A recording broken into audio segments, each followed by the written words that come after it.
God. You're ridiculous. I'm in a good mood. I'm in a great mood tonight. I am. How are you? You look so pissed off. I'm. Tonight was such a good night. Look how bothered he is. See it in his face. It's so easy. I can't. The Fiend, Bray Wyatt. I don't hate the Fiend. You hate me enjoying the Fiend. No, it's just you're so cringe when you talk about it.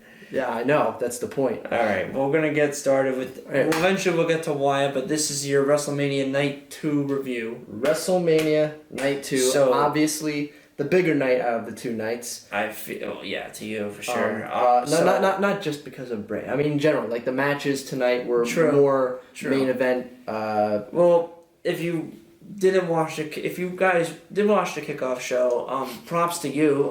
We don't have all the time in the world, and we're not going to sit down and watch or the dedication. Them talk for 45 minutes, which I heard happened, and then Liv Morgan and Natalya, Mrs. Boring herself, have a 15-minute match. Who cares who won? Technically, Liv Morgan actually won, which I actually find surprising. You know something? I think we have that kind of time. I just don't think we're dedicated enough to watch. I can't watch a pre-show. Nothing happens. Right. All right. So opening match. By the way, we know it's fake. For all you non-wrestling fans, wrestling's fake. We know it's fake. We know it's fake. This is entertainment. So if you want to be entertained with us, listen to this podcast, and let's just talk about the creative decisions that were made tonight, given that there was no audience. 100% agree, Blake. 100% agree. This first match was for the NXT Women's Championship, and it was Rhea Ripley versus Charlotte Flair. Now, I will say this. I'm gonna be like the Gordon Ramsay of wrestling. I swear I'm gonna hate this. The story building up to the match, I'm gonna be quite honest with you, was not that great. Alright, it was not that great. It was just Rhea Ripley randomly calling out Charlotte, who I get calling her out because she's been the most successful woman of this generation in regards with wrestling and championships. I totally get that. But the way they feuded after saying, I'm going to beat you. No, I'm going to beat you. No one cares. Alright? The build-up was good, though. It was not that great. No, listen, the build-up, like Charlotte showing up to NXT TakeOver, I'll see you at WrestleMania. It was. They did the best they could. There was also a lot of hype to it because also people were kind of expecting it to be Charlotte versus Becky again. So when Rhea Ripley came out, it was like, whoa, we're gonna have an NXT title match at WrestleMania. Yeah, well, guess what that turned out to? We'll get to in a second. So I'm gonna be honest. Charlotte Flair should not be winning any main event of anything right now. She's won 10 championships already in the span of 6 years. All right. It's not worth it. She does not deserve the championship at the moment. Rhea Ripley is the upcoming star who needs that push, who needs that little momentum to go forward. And she lost. Even though, I will say this, match-wise, great match. Rhea Ripley definitely sold the leg a lot in this. She took a few big hits that I actually thought would genuinely hurt someone. All right? Like that chop block to the back of her leg once. I was like, oh my God, my leg would be blown. Charlotte did win this match. I'm not happy about it, but hopefully with her going, I think, to NXT now, hopefully that bolsters that women's division in NXT more. And I've said this before, I do genuinely feel like if this was in Tampa Bay, this was going to be Rhea's moment. What a better way to bring Rhea Ripley's career up by beating a legend at WrestleMania for her own championship. I think that's what it was built up to be, but because it's not in front of an audience, maybe it was Rhea's decision, who knows, to lose. I think it was just a circumstantial thing that they just changed what the result was going to be. And I gotta respect the decision because this is something that I believe, I was so excited to see this at Tampa Bay. Yeah. So I give the match a 5 out of 10, It's kind of hard. 5 out of 10. I thought the match was great. The match was great. It just didn't. I don't know. I give it a 5 out of 10 because I just wasn't so like. You were on your phone.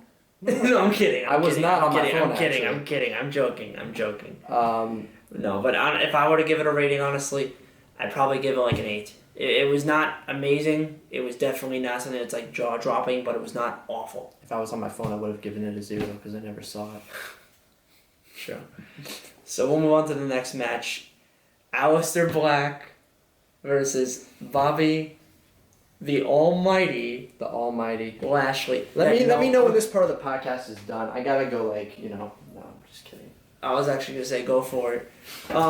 This is how useless this match was, and this is the one trash match, honestly, in the entire show.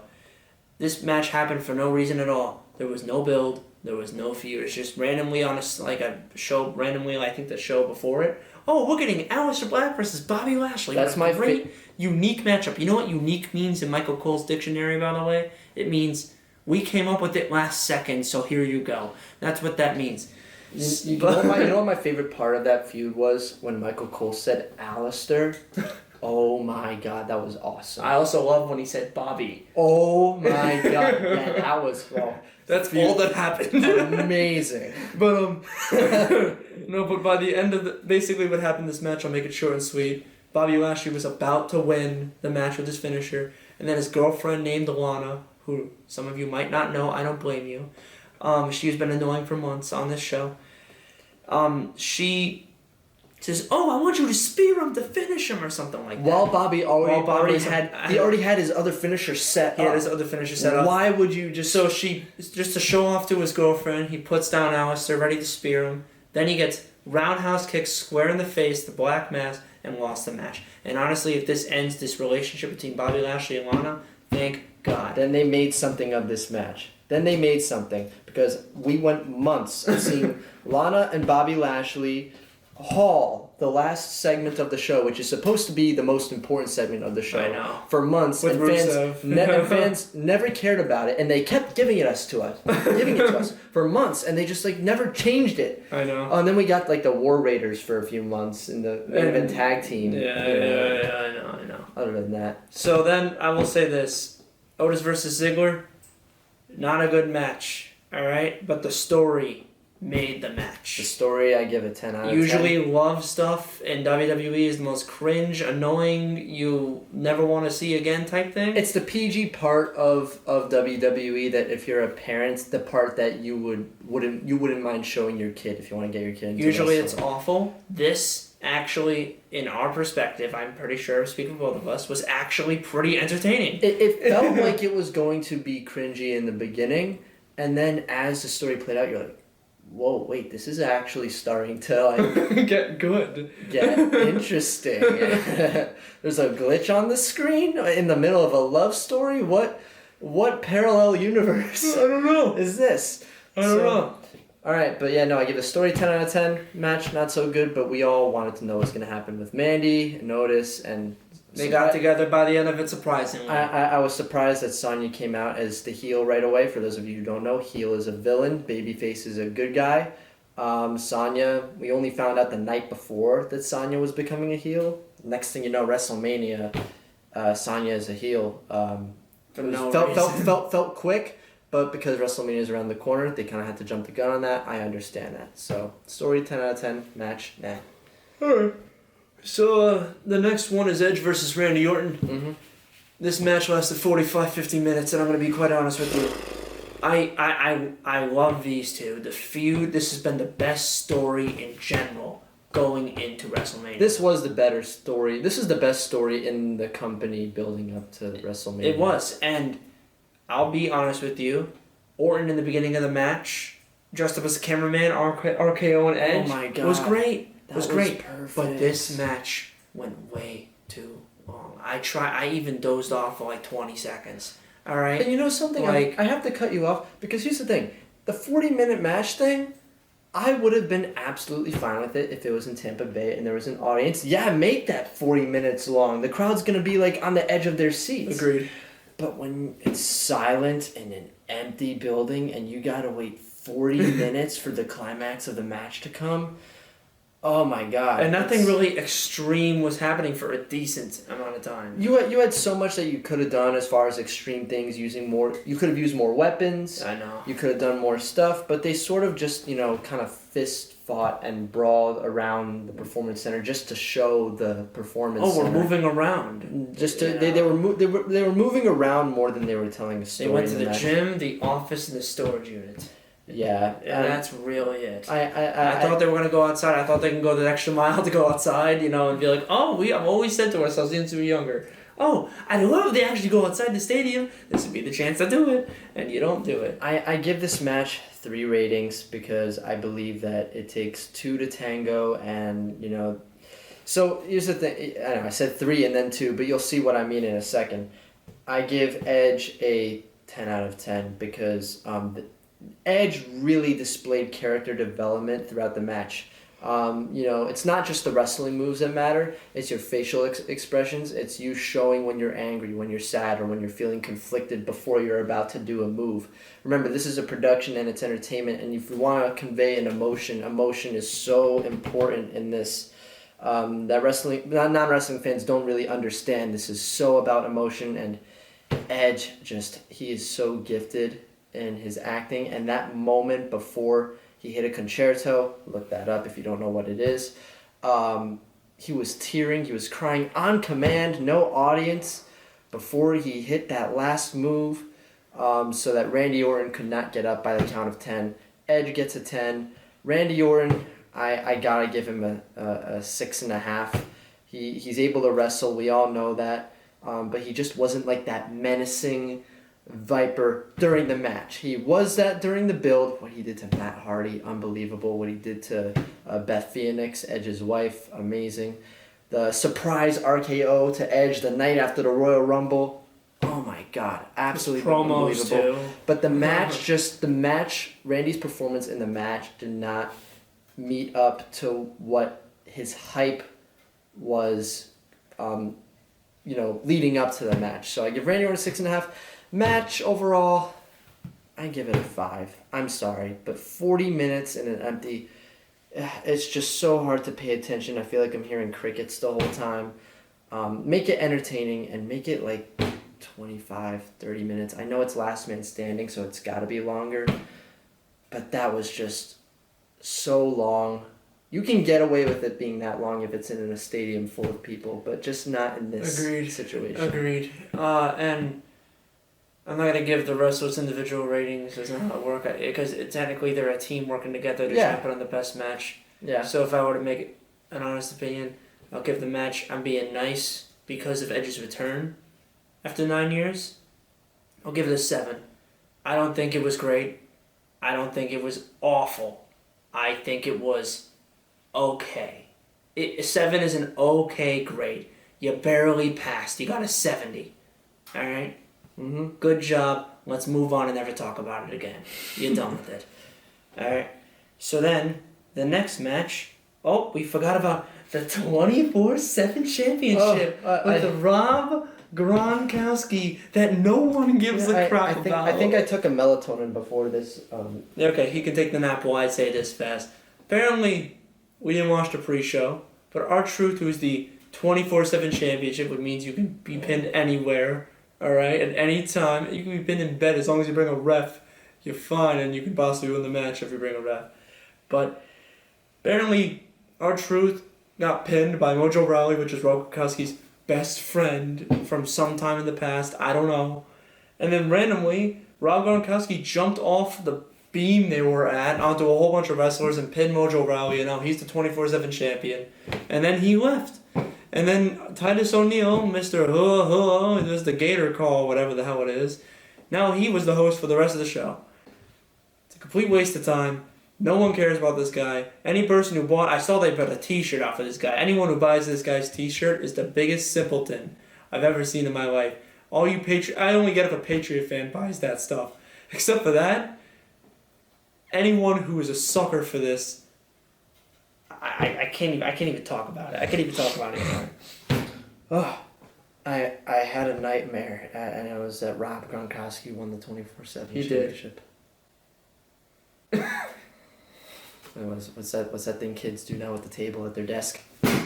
Oh God! All right. You hit the table underneath and you hit your head. Not really, but. All right. Well, next is the Raw Tag Team Championship. Street Profits. Angel Garza and Austin Theory. The one problem with Raw, I'm going to make it absolutely clear. SmackDown has all the tag teams. Raw has none. They have the Street Profits. They have the War Raiders, right? And they have AOP, who I think is injured right now. All right? So they have 3 teams. They've already beaten those two teams. So what is the point of putting on a match against two randoms? One is just random Austin Theory, who was from NXT.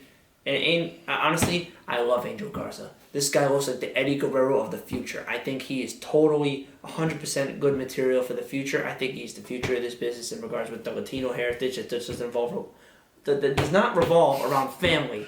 You need new lips? Everything revolves around family with the damn Latinos in wrestling, and I can't stand it. And it's Vince, obviously, because obviously, you know, these guys are talented. It's for Dominic. It's for Dominic. Alright. I'm gonna pretend that didn't. Dominic. But you know, I here's the thing. As a wrestling fan, another reason why I don't really like a lot of wrestling fans that criticize matches like this, because here's the thing. I gotta be honest, man. No matter what they did, this match was going to receive criticism. Because think about it like this. This is a double-edged sword. You either have the match, nobody cares about it, or and people sleep through it, or you don't have the match, only the interesting stuff, right? And then there's always those fans that say they didn't even defend the Raw Tag Team Championships, and it's Wrestlemania. Yeah, I know. It's a double-edged sword. You can't please everybody. And that's pretty much it. I think Well, the Street Profits won. I mean, because they're the only real team right now on Raw. You know, so congratulations to them. The match was not awful. It was okay. It was passable. You really didn't have much to work with, so I give them props. All right.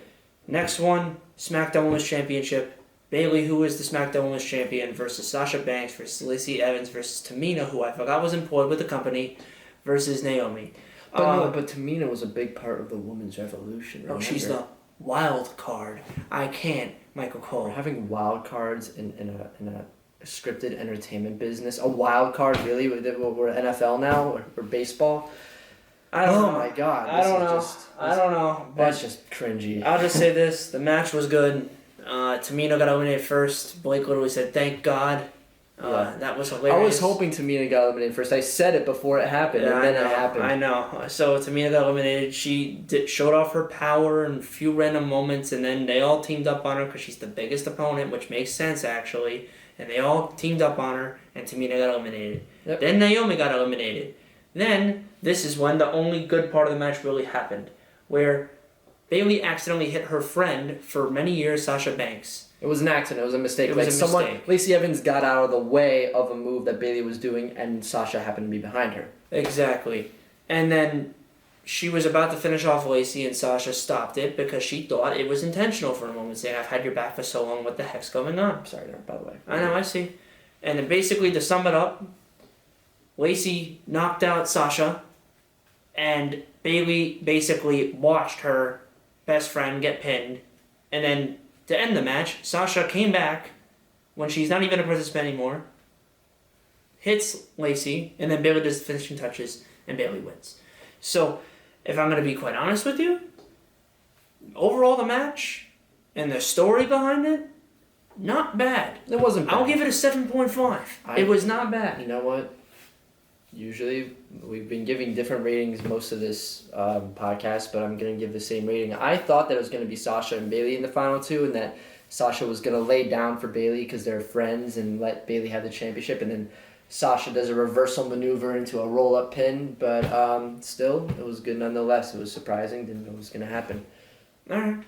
So that's good. So then, we're going to make it, because we're managing on time too. Yep. John Cena versus the Fiend Bray Wyatt. And let me tell, as I said earlier, I'll let you do most of this talking. I'm just going to get my merch. I'm going to get the little word in. I'll let you take the rest of it because this is your guy. This match, I felt like was not even a match. For non-wrestling fans, the Fiend is this guy right here. He's nuts. This felt like a big giant nightmare/dream the entire time. We were going through the history of John Cena and the failures, and he's spoiled and all this stuff with some funny moments in there. And honestly, the storytelling in this match was so good. It was done very well. Props to WWE for taking advantage of a non-filled stadium and putting on this type of performance. So, and I will give this a 10 out of 10. Thank you. Yeah, no, I give it a 10 out of 10 too, obviously. Not with everything. I don't give Super Showdown a 10 out of 10, obviously, for obvious reasons. No one does. But I think that the execution was perfect. Who knows how much time they had to make this look? Yes, I am wearing the merchandise. I heard it was like 2 weeks. And I'm a fan. But this was thrown together last second. Execution was perfect. The storytelling was great, and this is very obviously. I want to specify this again. Yes, there's a creative team behind WWE, but this you could tell when something is like their own idea, and you can tell that this is all Bray behind directing how this was going to play out, and he's probably friends with a big video editor, who can actually put his vision to reality.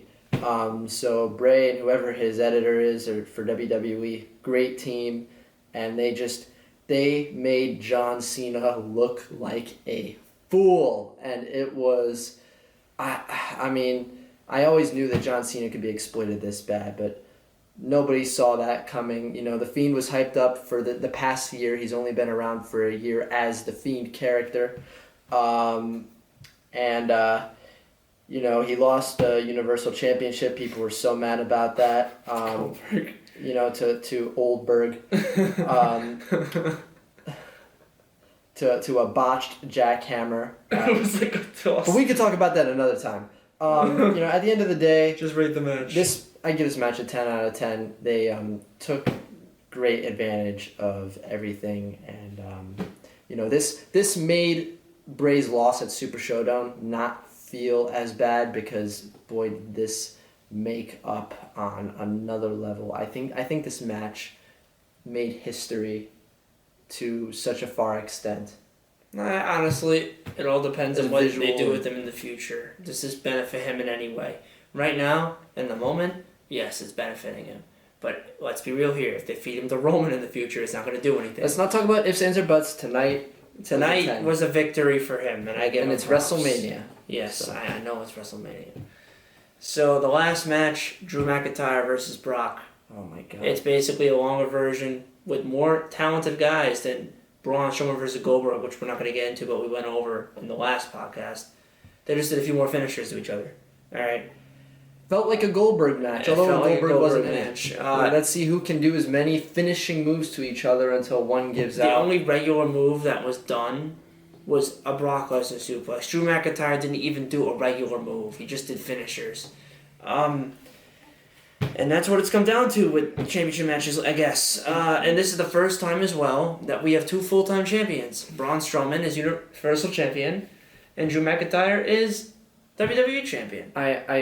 Look, here's how it is at the end of the day. The pandemic cannot get in the way with someone having their moment unless they volunteer their moment. Like, I think Rhea Ripley might have made the decision to lose. Maybe. But Drew, he deserves this moment, crowd or no crowd. He's worked his ass off. I swear, whatever. I won't do that anymore. He worked his tail off for years to come back from a horrible 3MB gimmick.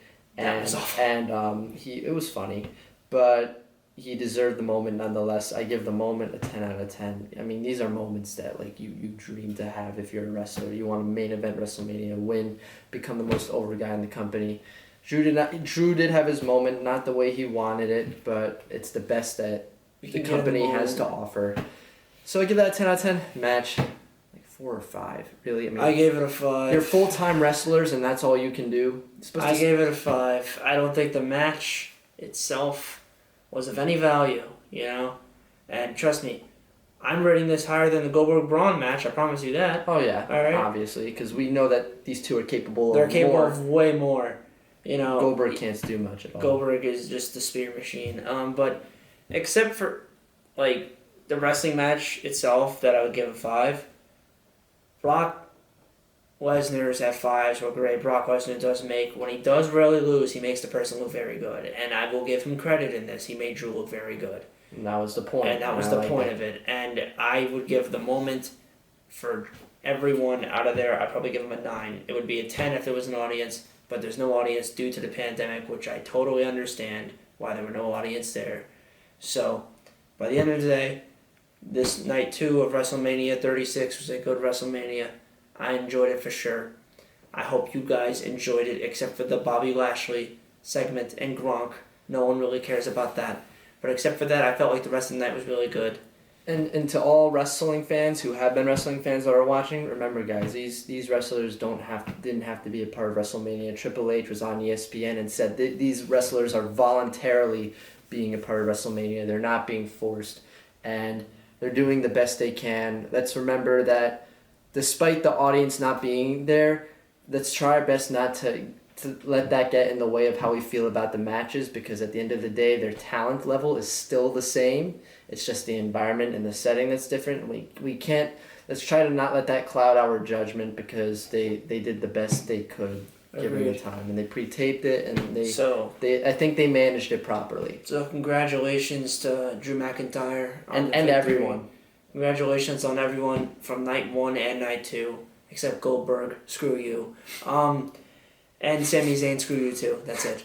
I'm not gonna get into it. But we already did night 1. Yeah, exactly.